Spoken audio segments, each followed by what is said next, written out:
సమస్త ఆయుధాలతో పాటుగా సాధువులను కూడా వృత్రాసురుడు మింగివేయగా ఇంద్రుడు మొదలైన వారు ఆర్తులను రక్షించే పుండరీకాక్షునకు మొరపెట్టుకోవాలనుకున్నారు. అతనికి జాలి కలిగే వరకు స్తుతిద్దాం, ఆ ఘనుడు వీడు నశించే మార్గం చెబుతాడు అని తమలో తాము అనుకుని దేవతలందరూ ఆర్తి చెంది ఎదుట ఉవ్వెత్తుగా ఎగిసిపడే తరంగాల మీది నురుగులు నారాయణుని కీర్తిలతకు పూసిన పూలగుత్తుల్లాగా తెల్లగా ఉన్న పాలసముద్రాన్ని చూశారు. ఆ పాలసముద్రాన్ని సమీపించి అందులో శ్వేతద్వీపంలో నిలిచి దిక్పాలురందరితో పాటు దేవతలు ఆ దేవదేవుని ఆశ్రయించి ఇలా స్తోత్రం చేశారు.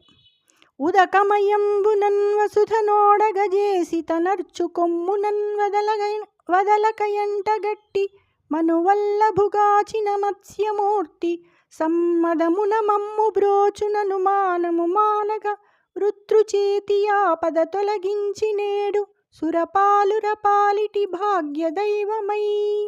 జలప్రళయంలో భూమిని ఓడగా చేసి బలిష్టమైన తన కొమ్ముకు సడలిపోకుండా అంటగట్టి మనువును కాపాడిన ఆ మత్స్యమూర్తి ఏమాత్రం సందేహం లేకుండా వృత్రాసురుని వలన కలిగిన ఆపదను తొలగించి నేడు దేవతల పాలిటి అదృష్ట దైవమై మమ్ము సంతోషంగా కాపాడునుగాక.